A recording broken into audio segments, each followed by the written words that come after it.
ആരോഗ്യത്തിനൊപ്പം സൗന്ദര്യവും. സമഗ്രമായ ആരോഗ്യത്തിന്റെയും സൗന്ദര്യത്തിന്റെയും പുതിയ തുടക്കത്തിനായി മട്ടാഞ്ചേരിയിൽ സ്ഥിതി ചെയ്യുന്ന ആയുർസ്പർശ് ആയുർവേദ ഹോസ്പിറ്റൽ നിങ്ങളേവരെയും സ്വാഗതം ചെയ്യുന്നു.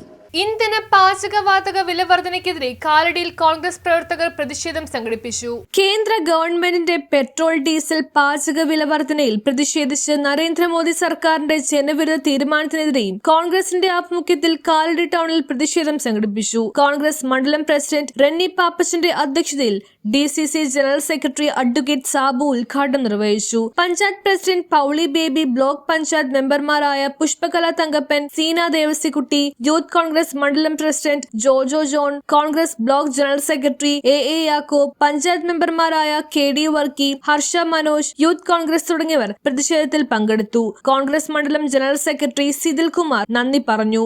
തെരഞ്ഞെടുപ്പിന് ശേഷം 5 സംസ്ഥാനങ്ങളിലെ നിയമസഭാ തെരഞ്ഞെടുപ്പിന് ശേഷം കേന്ദ്ര ഗവൺമെൻറ് അതിൻ്റെ റിസൾട്ടെല്ലാം വന്ന് അതിൻ്റെ ചൂടാറുന്നതിന് മുമ്പ് തന്നെ ഇന്ത്യയിൽ പെട്രോളിൻ്റെയും ഡീസലിൻ്റെയും പാചകവാതകത്തിൻ്റെയും വില അനുദിനം കുത്തനെ ഉയർത്തിക്കൊണ്ടിരിക്കുകയാണ്.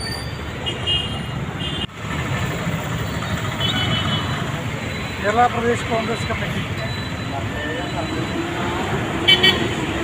ആവശ്യപ്പെട്ടിരിക്കുന്നത് എല്ലാ മണ്ഡലം തലങ്ങളിൽ ഇത്തരത്തിലുള്ള പ്രതിഷേധ ജ്വാല ഉയർത്തുക എന്നുള്ളതാണ്. ഇവിടെ സൂചിപ്പിച്ച ഒരു കാര്യം, 5 സംസ്ഥാനങ്ങളിലെ തെരഞ്ഞെടുപ്പ് കഴിഞ്ഞു. 4-ാം തീയതി റിസൾട്ട് വന്നു. അതുവരെ ഇസ്രായേലും ഇറാനുമായി ഉണ്ടായിരുന്ന യുദ്ധത്തെക്കുറിച്ചൊന്നും ആരും പറഞ്ഞില്ല. അപ്പോഴൊന്നും വില വർദ്ധിച്ചില്ല. ഹോർമിസ് കടലിടുക്കിൻ്റെ അവിടുത്തെ തടസ്സങ്ങളും പാചകവാതകവും ഇന്ധനവും കടത്തിക്കൊണ്ടുവരുന്ന തടസ്സങ്ങളെക്കുറിച്ചൊക്കെ പറഞ്ഞെങ്കിലും ഇന്ത്യയിൽ വില വർദ്ധിച്ചില്ല. ആ 5 സംസ്ഥാനങ്ങളിലെയും തെരഞ്ഞെടുപ്പുകൾ കഴിഞ്ഞപ്പോൾ ഇപ്പോൾ 3 പ്രാവശ്യമായി പെട്രോളിന് നമ്മുടെ കേരളത്തിൽ മാത്രം. News bureau, Kalady.